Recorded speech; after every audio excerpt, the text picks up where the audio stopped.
never changes. Well, I mean, it kind of does. That's sort of the whole thing with us. We speculate and lore changes.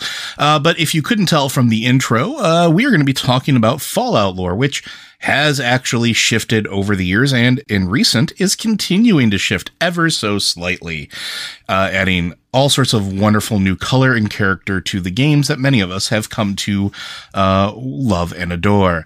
I am your host, Joe Perez, one of several lore-focused folks from Blizzard Watch, and I've got my marvelous co-host with me today. If he's not out collecting bottle caps, that is, Matt Rossi. How you doing today, Matt? See, I've got almost all the power armor in Massachusetts. I mean, when I say almost all the power armor in Massachusetts, I literally mean this. Well, I figure between collecting bottle caps and maybe using some jet here and there and hitting the stims, we take a break. Here's a weird thing, man.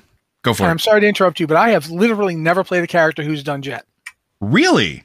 Not in any Fallout game. I have never touched the stuff. Really? Interesting. Because I still remember the original quest. Oh, and there's no way you get me to use that stuff once I found out what it was made of. That's very fair. We're probably going to talk about that at some point here. But we're going to be starting at the beginning, and we're going to start with basically what happens in the story of Fallout 1. This is part of our, intermediary series where we do other games. But if you have a topic you want us to cover, a game you want us to cover, or anything like that that isn't necessarily strictly Blizzard related, go ahead and send those recommendations or suggestions in to podcast@blizzardwatch.com. And you can go ahead and also hit us up on Discord. We have the Q and Podcast Questions channel, which more than happy to take a look there for those. And if you are a Patreon supporter, not only do you get access to an ads-free version of our content and early access, but we do also look in the patron Q and Podcast Questions channel on our Discord server before anybody else as a way of saying thank you. So I guess let's start with what happens in the sort of the setup for this. So it's October of 2077, and a global nuclear war between the United States and China brings the world to complete devastation, and modern civilization is completely just decimated. Humans have been essentially sold spots or berths in various vaults across America, where I believe it was Vault Tech is the company, basically said, hey, we'll keep you safe in the ever-present threat of nuclear world destruction, and lo and behold, it comes. But we're going to find out that maybe isn't all that it's cracked up to be. Fallout 1 takes place in nearly almost a century later, in the year 2161, where the Vault Dweller, who was born and raised in Vault 13, one of those Fallout shelters, comes to the surface and salvages the old world. Not for any, altruistic means, but Vault 13 is located in the mountains of Southern California, and the reason that you're going out in the world is because your water recycling system is essentially on the fritz. So the water chip, a computer component that is the only thing keeping the water recycling and pumping machinery working, just completely stops, and you have 150 days before all of the water reserves in the vault runs dry. So the overseer tasks you to go and find a replacement. And then you basically go out into the world with your Pip-Boy 2000, the top of the line technology, in search of this. And a little more setting dressing in the year 2077, the 50s kind of stuck around. So you're looking at like a world in which the 40s and 50s and sort of that neo-futurism just kind of stayed. So have you ever seen those cartoons with the flying cars and the cars that were able to park themselves and the home robots that used to be very popular with, like in the Tom and Jerry cartoons around that time? That's the future that persisted. That's the future that happened. Technology. Another way to look at it is if you've ever seen one of those old time black and white Life magazine articles, like what will the world be like in the future? Yeah. That's the future. Like when the future that they literally made was the future that they thought they were going to have in the 50s, because like in real life, we didn't go completely nuts for atomic power. We were like, I don't want that in my yard. And in this world, they did. They loved it. They built everything. Everything had atomic power to it. Even the home batteries and things that you put inside of like children's toys were powered by atomic energy. Like this is not even uncommon. Like your car. Yeah. And that's actually a source of something very funny that happens in various Fallout games. But regardless, yeah, it's basically a what if the 50s were really good at predicting the future. And it is kind of messed up that it ends up all irradiated and destroyed. But that is the game. Yeah.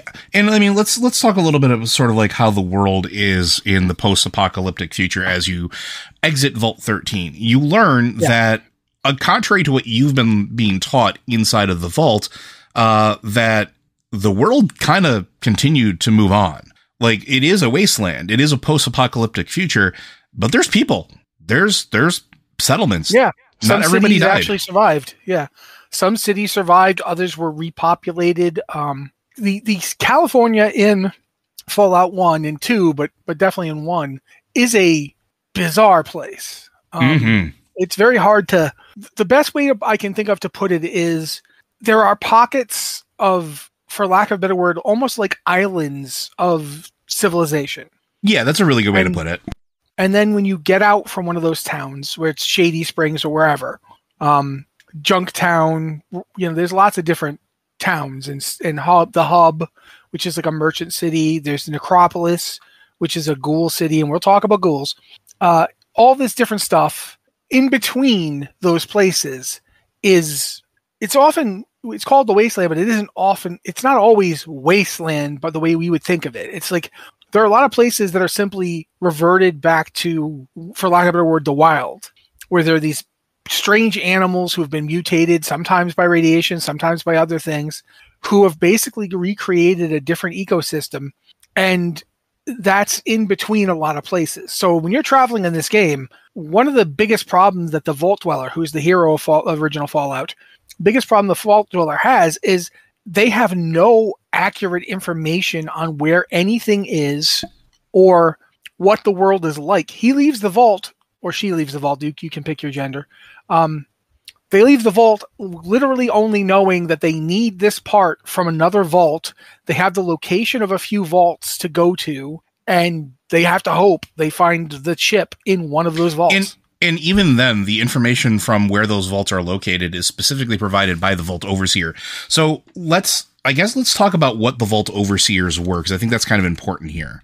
So the Vault Overseers were essentially the leaders appointed or elected for the Fallout shelters themselves, for the Vault-Tec shelters.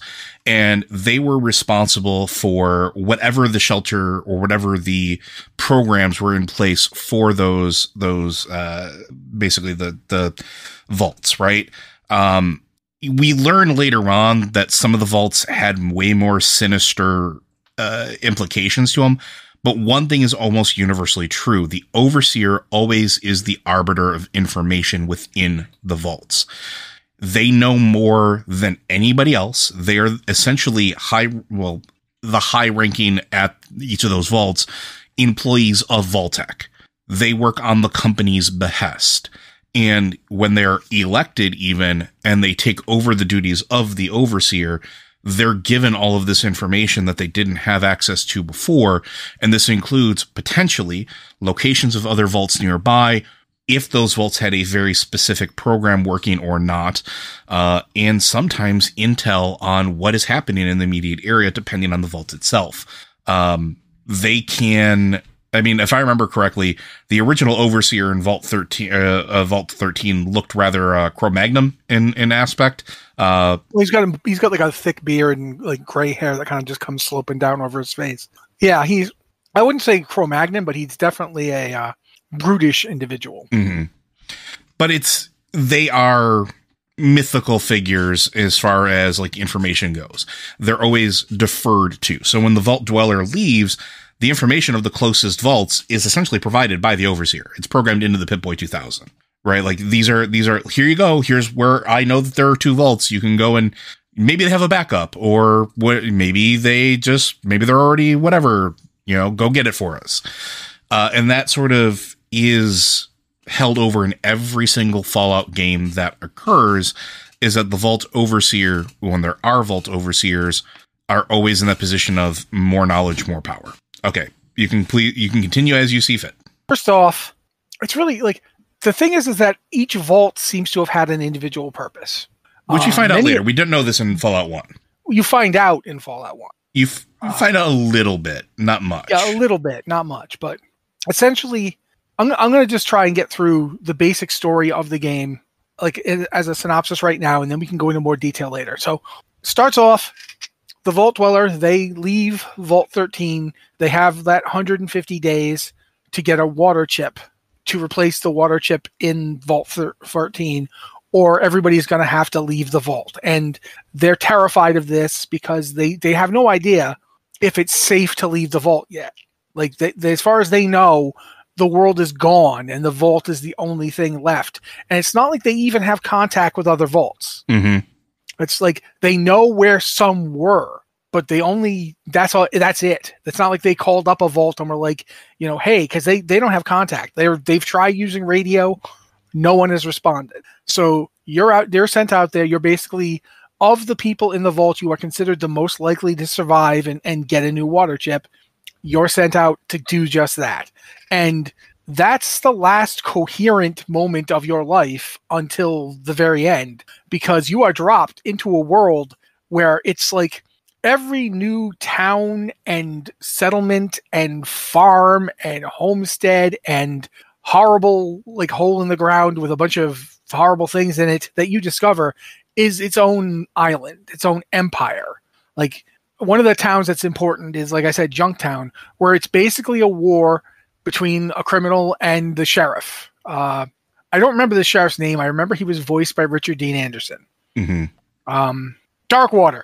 Darkwater was the sheriff. And so that's one town. There's that criminal conflict. Another town, you go to the hub, which is it's like, essentially, I think it's part of Sacramento. I don't remember where it actually is. That's the other thing, is that some of these places are built inside towns that used to exist but don't anymore. Like Necropolis is built inside Los Angeles. It's not the entirety of Los Angeles, but it's part of Los Angeles has been taken over. And Necropolis, you end up going to Necropolis because it's built, the place that it is around Vault 12. Mm-hmm. And the reason you go to Vault 12 is, again, you want a water chip. But Vault 12 is where you start to realize things aren't right here. And it's because, first off, there's nobody in Vault 12. Secondly, the door wouldn't close. So when this vault attempted to seal itself, it couldn't. And so everybody in the vault was irradiated. And that's where the ghouls in Necropolis come from. Ghouls are people who have been affected by radiation. Most people, you irradiate them, they die. That's what happens to most people. Some people, you irradiate them, and instead of dying, they sort of turn into these, like, they look like zombies. I'm just going to call them that. They look like zombies. They're not zombies. At least most of them aren't. But some of them, over time, they don't age anymore. They don't get sick anymore. They just keep decaying. They're essentially like just constantly undergoing. It's like they're undergoing regeneration and horrible radiation damage at the same time. So they don't die, but they're not doing well either. If this lasts long enough, it starts to affect their brains. Mm-hmm. Because the brain essentially rots out. Yeah, the brain just it starts taking so much damage that it just falls apart. And so we should specify. Go ahead. Go ahead. I got a little bit more, and I'll just shut up.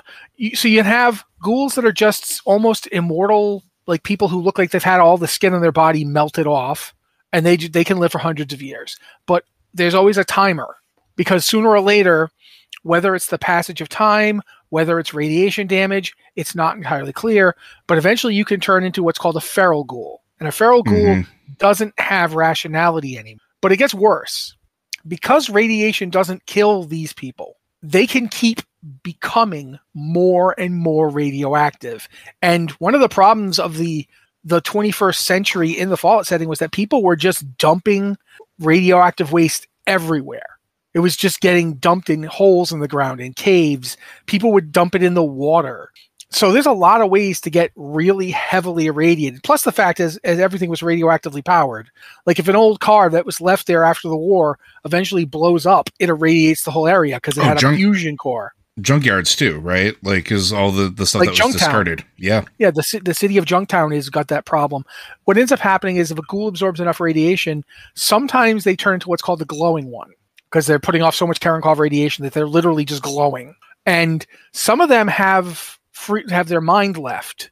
But in Fallout, the original Fallout, you're not going to meet one of those guys who's got a brain left. They're just screeching radioactive monsters. So that's a problem. It is not the only problem, and I think that Joe is going to talk about another problem, so I'm going to shut up. Well, what I was going to talk about is literally some of the specifics about Vault 12, because I think it is kind of important here.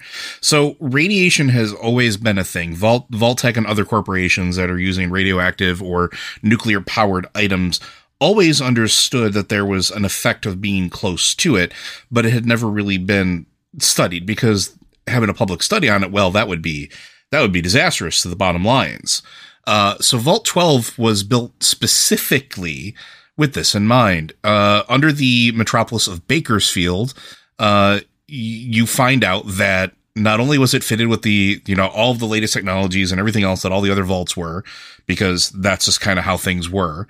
It was designed specifically so that the door would not close. They wanted people to become irradiated, and they wanted to study what would happen there. The creation of the ghouls is a response essentially to them studying this. Not always, because there was people that weren't in the vault that wound up becoming ghouls later on, but this is your first inkling, your first sign in the series that all of the vaults that are there are not necessarily what they say they are. And I think that's just kind of important as we move forward. It's also important to mention that while Joe mentioned earlier that the overseers are essentially like Vault-Tec's representatives or, workers or what have you, Vault-Tec itself seems to be gone by the time Fallout starts. 2161, there is no centralized control over Vault-Tec, or at least none that you know about. And there's really no centralized government or centralized industry at all. Everything is sort of... It is Mad Maxified as much as you can possibly imagine. It's it's a radioactive Balkans. It's just there's every little place is its own place, and there's no real connection between anything at this point. Yeah, but and it's everybody trying to do what they can to survive and deal with the current situation, and that's it. So that's your story going out. Like, your story is that you're trying to find a vault with a water chip. You go to Vault 12, they don't have one.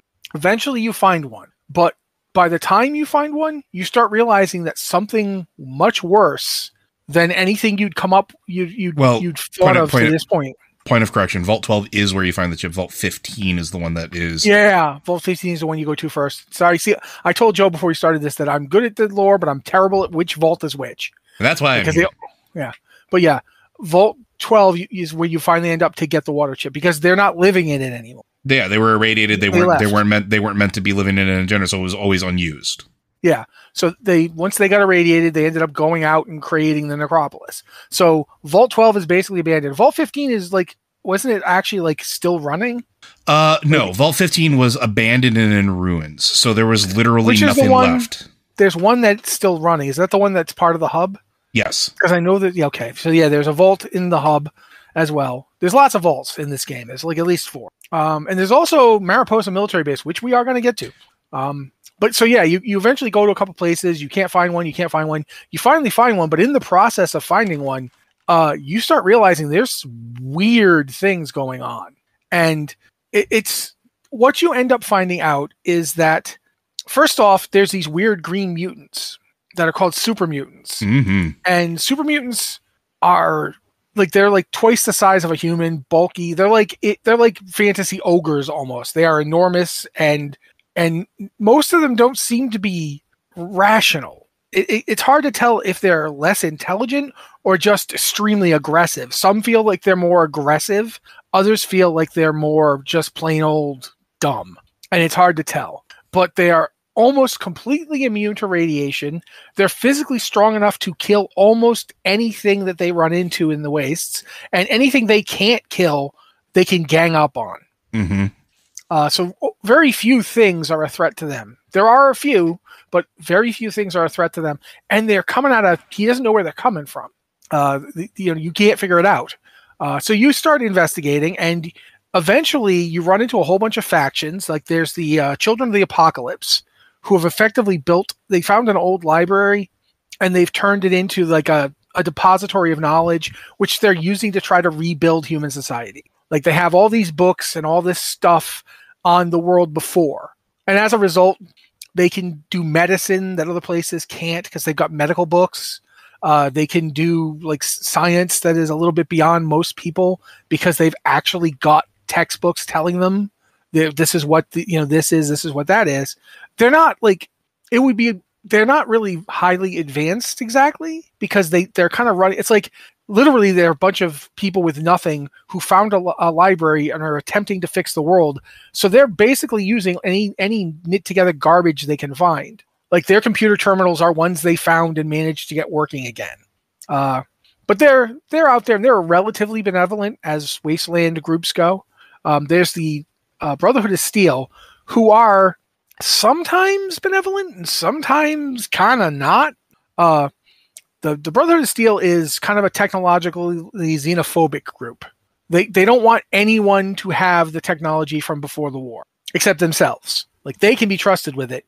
Nobody else can. So at the time we meet them in this game, they're not like in control of the area, but they do have like the most powerful arms and armaments, for lack of a better word. They have power armor, which is something that the American military invented in the 2160s as part of their war with China over Anchorage, Alaska. Power armor that they have is usually like T-45 or T-51. I think that's the only kind you see in this game. Yeah, that is correct. And that's only if you join the Brotherhood, because it's the only way to get it. And the Brotherhood, like I said, are holding on to that technology. A lot of the Brotherhood are the descendants of U.S. Army troops who, when the bombs fell, basically said, we're done. That happened.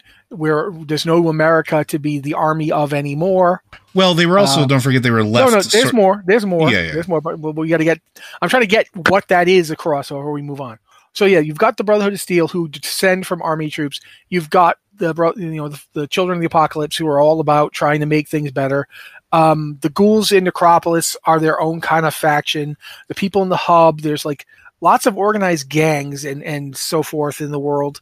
But the super mutants are a coming threat, and they're a threat even to the Brotherhood. Everybody's pretty alarmed about them. I think, Joe, you were going to talk about the origins of the Brotherhood, and that works into what I was going to talk about, so I'm going to have you do that if you don't mind. Sure. So the Brotherhood of Steel in this one, in the first one, we find them in Lost Hills, right? And they were a paramilitary order, just like you said. Their core purpose is to preserve advanced technology and regulate its usage. So they feel like they have still a responsibility to sort of keep a semblance of order. They also believe that due to what happened with the basically the nuclear war that wiped out the world, they believe humanity cannot be trusted with the means to destroy itself. So they go out and they actually are trying to acquire technology like power suits, like rail guns, like whatever you can possibly imagine would be out there that would be bad for them, for the average person to get their hands on. And then they take it away and they sort of reserve it in the Lost Hills. They operate as an isolationist group. But not only was it because they were a military group that survived after the bombs dropped, they were a military group that realized that there was nothing left. There is no central government anymore. There is no United States to swear allegiance to. There aren't even corporations anymore. So they had to basically take it upon themselves. And that sets up for essentially how you should really approach or view the Brotherhood of Steel anytime you encounter them throughout the entirety of the Fallout world. But it's also why you don't see just random everybody walking around with power armor. As a matter of fact, by the time you get to Fallout 4, and we will get there, the fact that you find a set of power armor as easily as you do is wild, because the Brotherhood of Steel is generally not leaving that stuff just out. They seek it out in order to maintain it.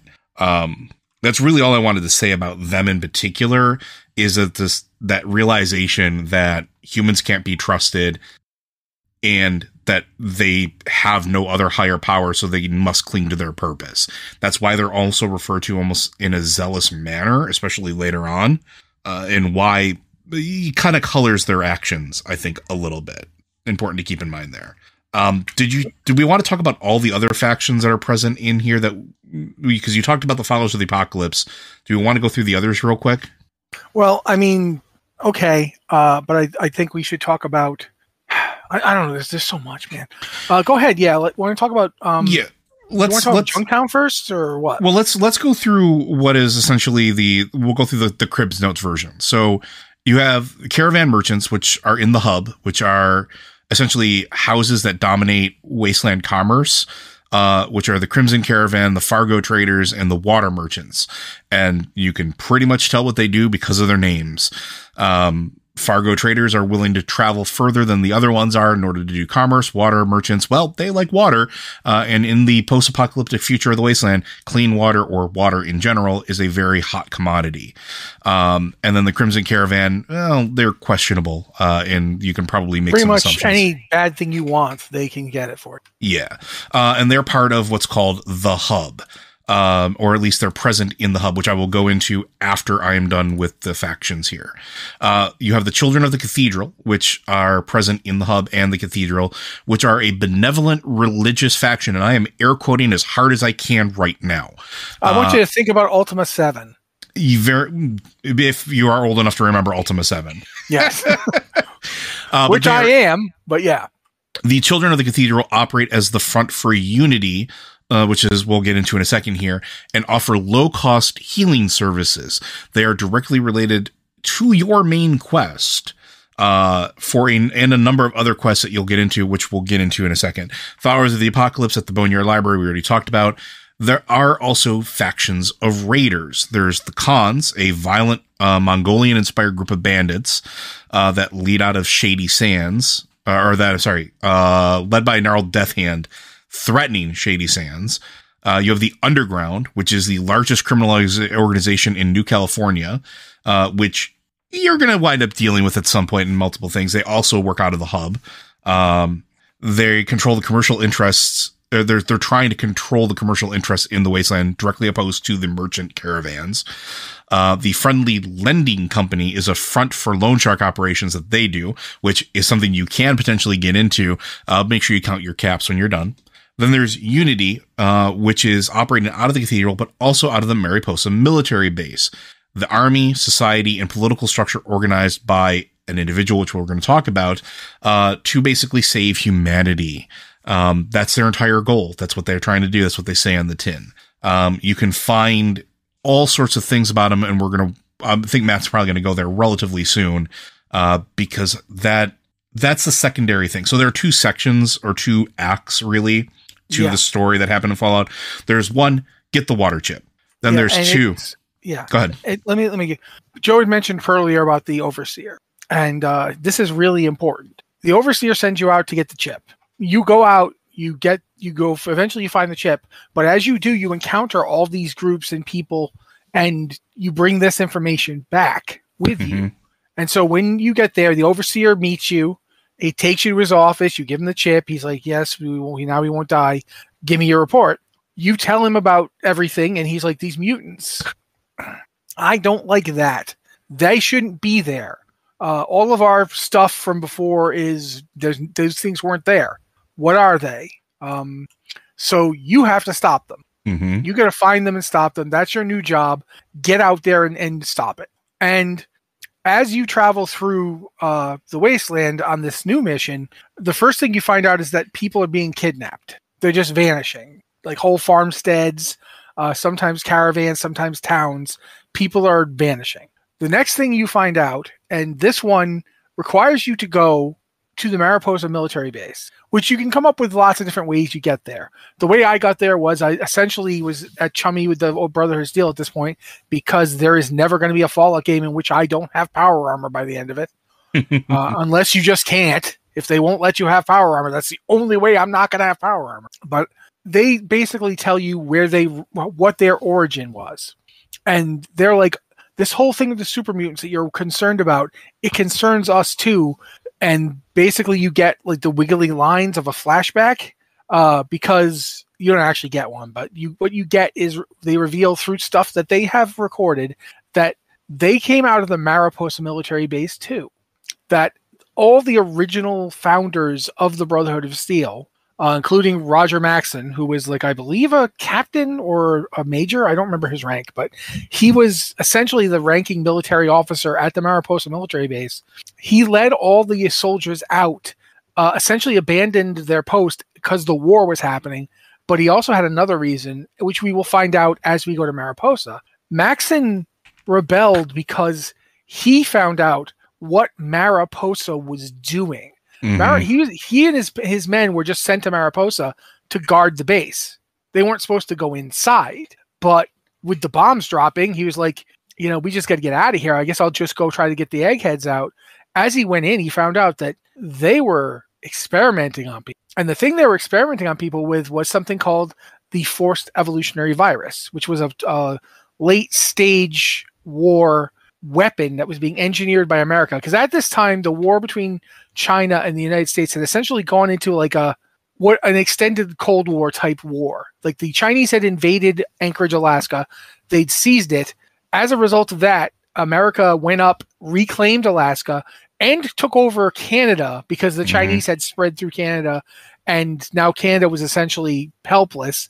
The Americans took over Canada because there's oil there too, buddy. And so there was like a rebellion was starting in Canada. The Chinese were still looming. There was a lot of possible threats, and they started doing all these crazy weapon experimentation, which you see in later games as well. But in this game, one of the weapons they're experimenting on was this virus. And the force evolutionary virus, just for context, was a virus meant to force mutations in both geno and phenotype, basically modifying you into a completely, whatever it touches, into a completely different entity, basically changing order and phylum altogether. Yeah. And that was the original version of it. And the thing is that there were several strains. But in Mariposa, the original pure strain was being experimented on. Maxson saw this and was like, no. And he killed them. He killed all of the researchers working on it. And he did that. Technically, the war had not actually started yet. Like, they were aware something was happening. He had come in to get them out. He basically mutinied and killed them. And he was getting ready to lead his people away because he didn't want to have to stay and fight when the army showed up to reclaim the base. And then the bombs dropped. And he was like, oh, so I guess that's not a problem. So he started the Brotherhood of Steel from that point. And the Brotherhood of Steel used a combination of original military ranks and like basically almost Ren Fair level knowledge of the medieval period, because Maxim was a lot of things, including a very smart tactician, but he wasn't a historian. But he did read a few books. So he decided that they would use knightly structure because he wanted to make sure that honor was important after what he saw in Mariposa. You go to Mariposa and you find out that somebody has reclaimed it. And it's related to the children of the cathedral. And so you're like, okay, they're doing something with this virus. And that's where you find out that the kidnapped people are getting turned into super mutants. Now, the interesting thing here is you might, if you've never played this game, you may be used to super mutants as being rather cognitively inferior. But in Fallout 1, in this whole sequence, they keep a lot of their mental faculties. Yeah. They are very intelligent. Yeah. Most of the problems you see are either due to specific devices that they're using or because they're just so angry. Yeah, which understandably so. They are aggressive. It's not that they're dumb. It's that they are super aggressive. And you see this in other Fallout games as well. Like Fallout 2, there's a character named Frank Horgan, who, when we get to them, we'll talk about that. But yeah, the FEV, the problem is with the FEV is twofold. One is that the original strain mutated when it got out into the world, as viruses are wont to do. But these different strains have different effects because they're mutated. They're different kinds of virus. The original strain is then exposed to the new strains, and they mutate each other. making even more variations. Also, FEV wasn't just used on people at Mariposa. They used it in experiments with an animal called the Jackson's chameleon, which is a small chameleon. If you've seen a chameleon, you know what they are. That's the Jackson chameleon. Through FEV and other means, they create a thing called a death claw. Death claws are the only things that super mutants are afraid of. I want you to imagine a 10-foot tall lizard dinosaur Hulk. And it's incredibly fast. It can just hide because it's a chameleon. It can essentially change the color of its skin to such a degree that you can't even see it. It's so good at this that when the things was first being made through the experimentation, and that's one of the first things they developed for it when they were experimenting on it, that technology allowed them to make stealth devices by studying how the chameleon did it. And amazingly, the Chinese actually did it first. Many of the stealth devices you see in the Fallout games are originally from Chinese stealth units. But yeah, so all this is happening, and you're like, wait a minute, if all the researchers were killed, who is it who's leading all this? Who are the children of the cathedral answering to? Why are they have that big cathedral in Los Angeles? Why is it there? What are they doing? So you head there. And I believe before you really get a true answer to your question, you bump into a ghoul. And he's in multiple Fallout games. I'm trying to remember his name. He's really a cool character. Oh, bloody heck. What is your name, buddy? He's the one that ends up kind of being he can be one of your companions. I forgot what his name is, but keep going. I'll look it up. Yeah. So this ghoul basically starts telling you stories about a guy he knew. And that guy was really big into exploring old ruined places and trying to find technology and stuff. And as a result, he ended up going into Mariposa, and essentially he fell into the FEV. And what happened to him was not what happened to most other people exposed by FEV, probably because he came into the vats with like a mutated strain of the stuff already in his body or something. But whatever ended up happening, and it's never left clear, we don't know exactly why the FEV did it. It started melding him into various equipment and other people. Like there were other people there with him. They all got melded kind of into one being called the Master. And the Master was the head of... Go ahead. The Master is Richard Gray. Yes, but he's not Richard Gray anymore. He's Richard Gray and a whole bunch of other people who've been like mushed in with a bunch of computer parts, and just, he's nuts. Because he's got all these other voices in his head, but he's also super intelligent. He is, but he wasn't a ghoul, right? He was part of an expedition. No, he's not a ghoul. The ghoul's the other guy. The ghoul's the guy who tells you about the Master. So here's what it is. And if I remember correctly, for a little bit of background, because I think this is, and I think it's Harold is the ghoul, if I remember correctly. That's correct. Yeah, it's Harold, who you see again in Fallout 3. You do, but the reason is because it was Richard Gray, Harold, Francine, and Mark, as well as a bunch of others, were sent to investigate and basically where the attacks were coming from, the mutant attacks, essentially, where they discovered the Mariposa military base and the hordes of mutants in it.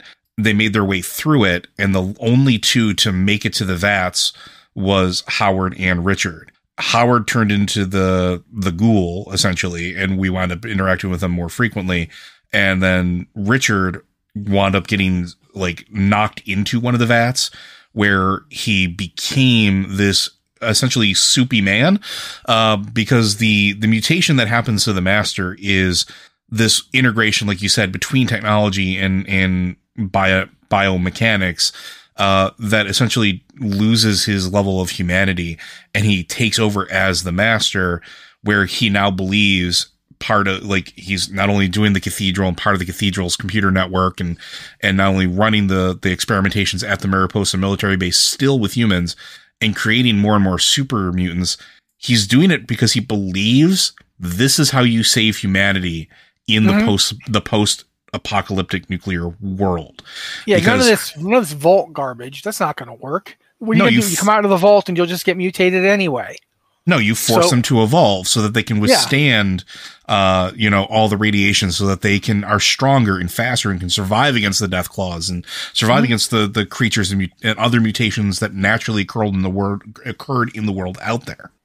And what's really hilarious and kind of dark about all this is there's multiple ways to end the game. Fallout's great about this. You can pick all sorts of stuff. You can do all sorts of things. You can be like a Western style hero almost, like a Clint Eastwood character. Or you could be a horrible nightmare person who shows up in a village, like a Clint Eastwood character. Seriously, Clint Eastwood Westerns range, man. In some things he helps and saves a town, and others he's a man with no name who might actually already be dead. You can deal drugs, you can join the evil smugglers, you can be heroic, all these different things. But when it finally comes down to going into the cathedral to stop Richard Gray / he was originally Richard Moreau, by the way, tip of the hat to the island of Dr. Moreau there. When you get in there, there are multiple ways you can resolve it. You can just blow the place up. Yep, that is an option. You just blow the place up and kill everybody. You can theoretically actually surrender and let the master FEV you. Then you're a super mutant and you're just along for the ride now. But if you're smart enough, you can have worked out through Mariposa the main flaw in Moreau's plan. Everybody's mules. The masters. Yeah. Super mutants aren't fertile.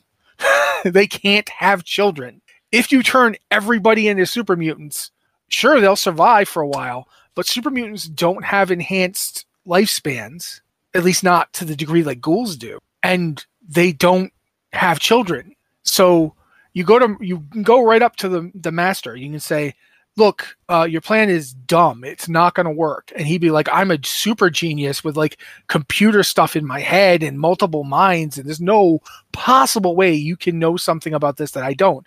And you're like, yeah, apparently you just didn't read the manual or something on the FEV.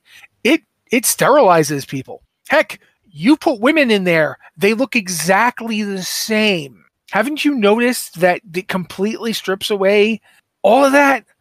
Just as a reminder to you, reproductive organs are a secondary sex characteristic. They don't have them. And you can he sits there and for a minute, he's like, oh my, I can't believe my plan is going to kill humanity.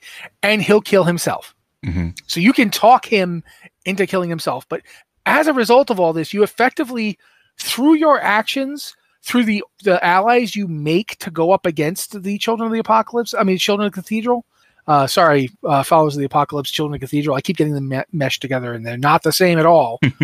But the allies you make and the towns that you essentially bring into some kind of alliance with you to stop the super mutants starts to form the basis of government. And it's bare bones in this game, but you've changed the place by going out into it. You have changed what is known as California. Well, there's a canonical ending in Fallout 1 that I think it strews from this, and I think that's one of the things that we should maybe bring up a little bit here too, because the canonical ending is that you do defeat the master. We know that, and whatever means you do it, it doesn't matter because eventually the Mariposa base does get destroyed. That is canonical, and both Mariposa base and there's basically an experimental vault underneath Los Angeles.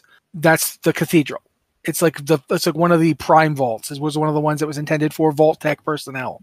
Like just Vault Tech people were going to be in there. And obviously it's not being used for that, but you destroy that too. Regardless of who you sided with, though, the Brotherhood of Steel sort of swoops in afterwards and basically pushes the super mutants out, causes them to scatter all throughout California, throughout the West Coast in general, as they essentially are fleeing for their lives at the hands of possible eradication. You do see that again in Fallout 4 because this is just a constant thing. No matter you also what see it again in Fallout 2. You do, which actually Fallout 2 and Fallout 3, it gets repeated a lot. Well, there's a reason for that.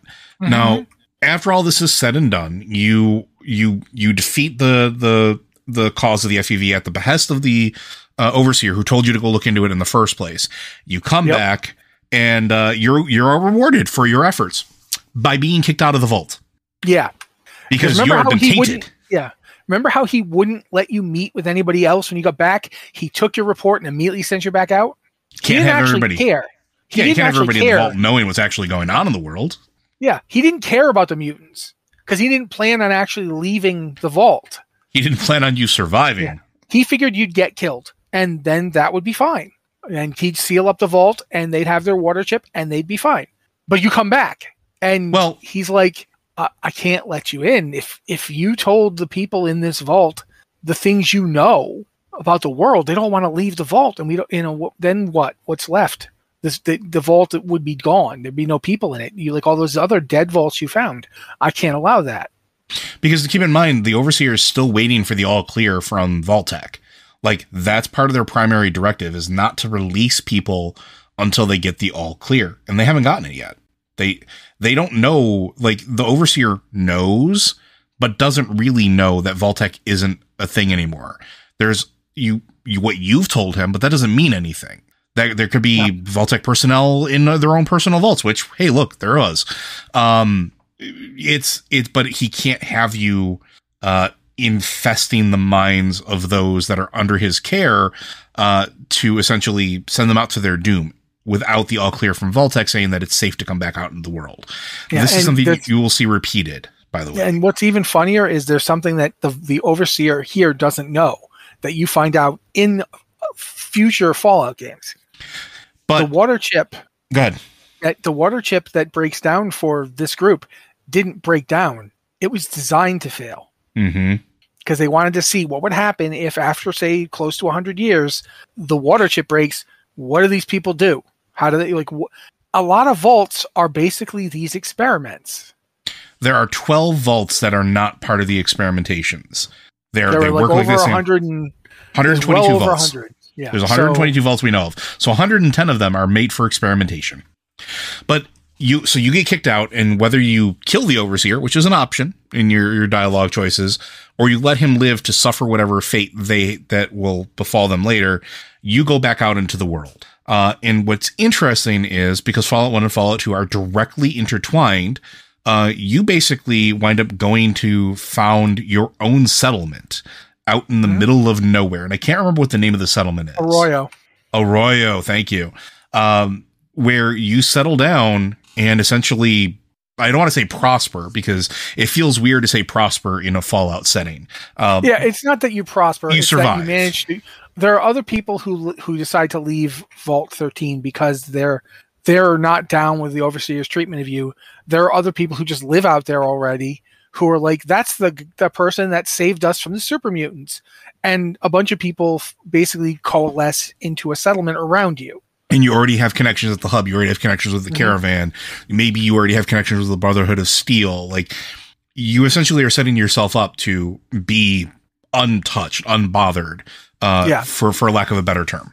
Arroyo and the people who live there end up being something called tribals. In Fallout, tribals are people who just, for one reason or another, they lost any real civilization, and they're trying to recreate a new one. And that comes with its own problems, which we'll get into when we talk about Fallout 2. But they tend to be very isolationist. They're isolationist, or they're completely just isolated.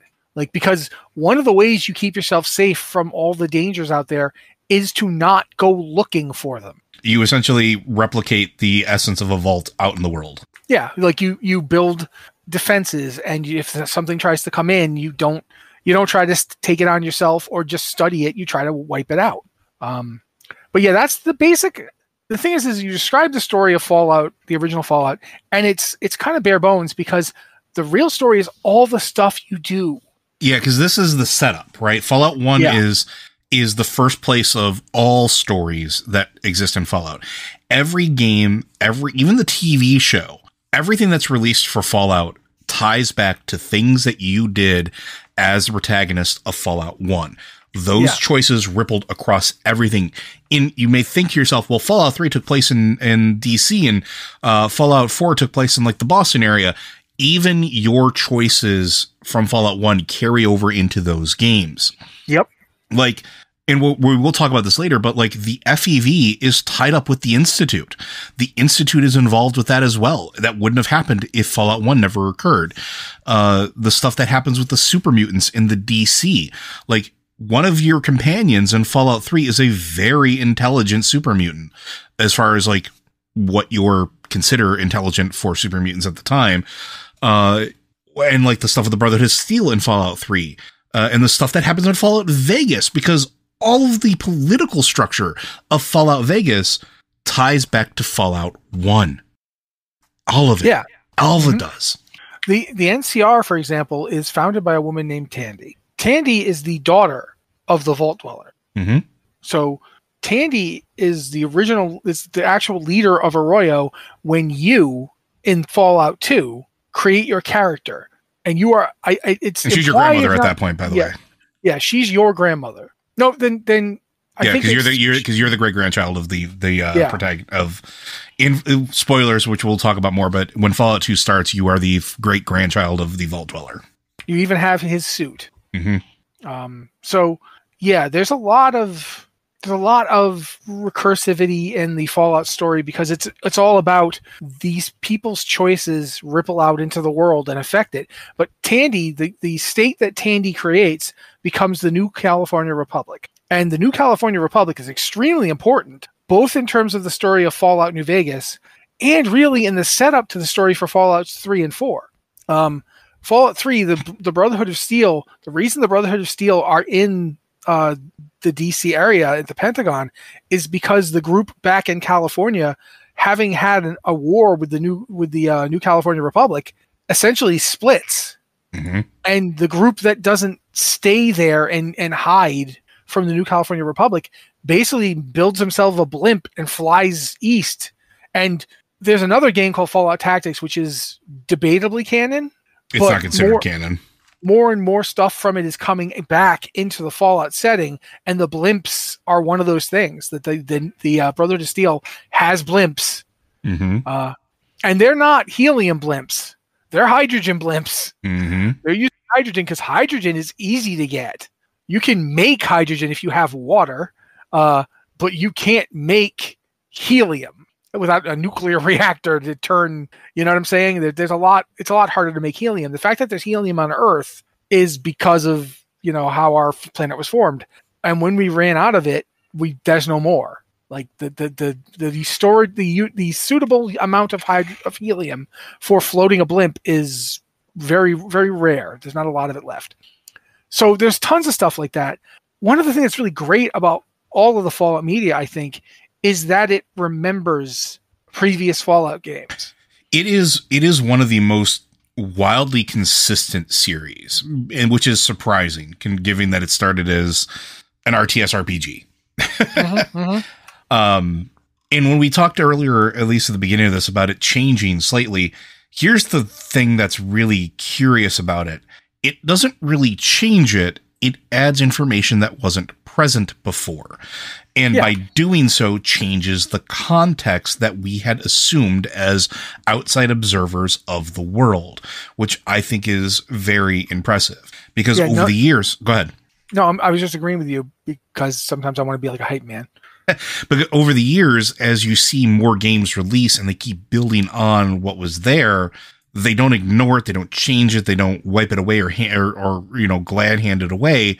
They maybe just give you more information. Like Fallout 4 changed the context of a lot of stuff. Fallout 4 really went deep into the different vaults. And in particular, fleshed out a lot of the idea of the different experimentations and what would happen there. Fallout 3 really sort of fleshed out the Brotherhood of Steel in a way that wasn't available before, but gave you more context. It also gave you a more insight into super mutants from a non-kill on sight perspective.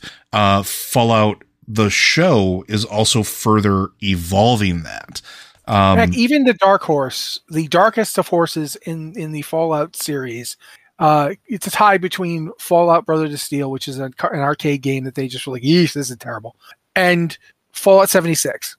Mm-hmm. Fallout 76 has a lot of lore explanation about the original origins of the Brotherhood of Steel. None of it changes anything we just told you. But it's like, how can there be Brotherhood of Steel people in West Virginia like so soon after the bombs dropped? Roger Maxson would still have been alive. And it's like, yes, he is still alive. He's not in DC. I mean, he's not in Virginia, but he did send people to Virginia because he's like, you can't leave the Pentagon open. We can't not go and check out the East Coast. It's where so much of the infrastructure was. We have to secure it. And that makes sense. As much as Fallout 76, people have lots of problems with it. I am not here to tell you you're wrong to have problems with it. But story-wise, it's actually pretty consistent. Mm-hmm. And it's the basis for Vault 76 is literally to be a masterpiece vault, but also to be like it's sort of like a showroom vault. Like it's there to get people excited about vaults. They didn't build it intending to use it. They built it intending to get people like, ooh, that looks cool, and to get them to give them money so they could continue doing the weird things that they keep doing. And that was always present in Fallout.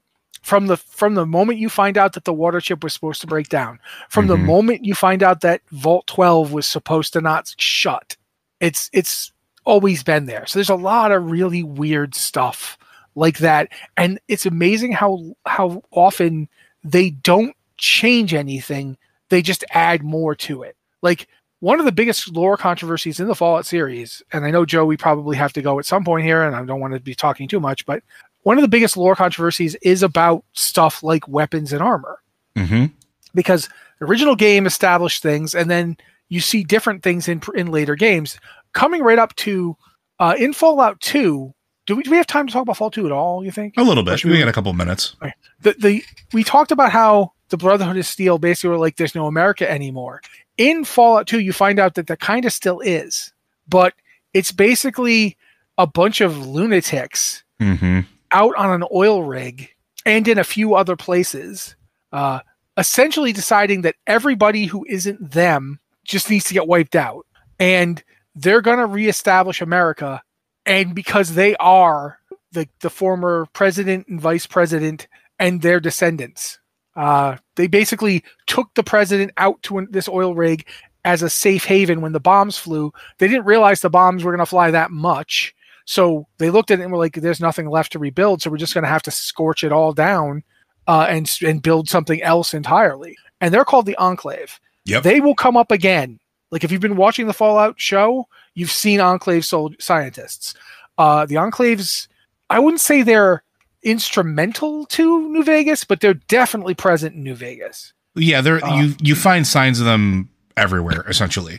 Like, well, there's one particular mission where you can actually recruit a bunch of ex-Enclave operatives to help you. I think it's to fight the Legion. If you're not fighting the Legion, I don't think you can recruit these guys because the guy who helps you recruit them won't join you. But they're there, and they've got a rep. Like even the Brotherhood of Steel respects these guys. And you see in Fallout 3 that the Brotherhood of Steel and the Enclave do not get along because the Enclave wants to keep technology out of everyone else's hands so they can use it to crush everybody and start their own new America. And the Brotherhood of Steel wants to keep technology out of those guys' hands so they can't do that as well as everybody else. Like so they're ideologically similar, but very opposed to each other. And it's really cool when the Enclave comes in Fallout 2 because it recontextualizes a lot of stuff you saw in Fallout 1. Mm-hmm. Because Mariposa, the experiments being done there, it was one of the things that the branch of the government that becomes the Enclave was doing. And when you see the Enclave in Fallout 2, they essentially just rock up to some vaults and kidnap the people in them. So they knew about the vaults. And that was like, okay, are they part of Vault-Tec? And you never get a specific answer to this. Yeah, so without going too much into it, because I think that's going to be, I think Fallout 2 and possibly Fallout 3 will be our next episode. Mm-hmm. But like it, like Matt said, everything just completely recontextualizes what you knew before or adds to it and gives more depth. And I think that's one of the really interesting and cool things about the Fallout series. Like even Fallout 76 has that built into it, regardless of what you think of the game. There are tidbits and things that you can find that all sort of tie back to it. Everything ties back to it. Yeah, absolutely. But I think that's going to do it for us today, friends. Blizzard Watch is made possible due to the generous contributions at patreon.com/BlizzardWatch. Your continued support means that this podcast signing community is able to thrive and grow. Blizzard Watch supporters enjoy exclusive benefits like early access to the podcast, a better chance at having your question answered on our podcast or the Q&A Nats free site experience, Again, if you have things that you want us to talk about, go ahead and send those in to podcast@blizzardwatch.com. Specify the show that it is for, and go ahead and give us any special pronunciation of your name. You can also hit us up on Discord. You can hit us on the Q and Podcast Questions channel. Same rules apply. If you are a Patreon supporter, as a way of saying thank you for helping us keep our show running, we have a channel set aside for you where we will look first for show ideas or questions that you want answered, and it's the Patreon Q and Podcast Questions channel on our Discord, or you can send them in through patreon.com/blizzardwatch. But with that, folks, we'll see you next week.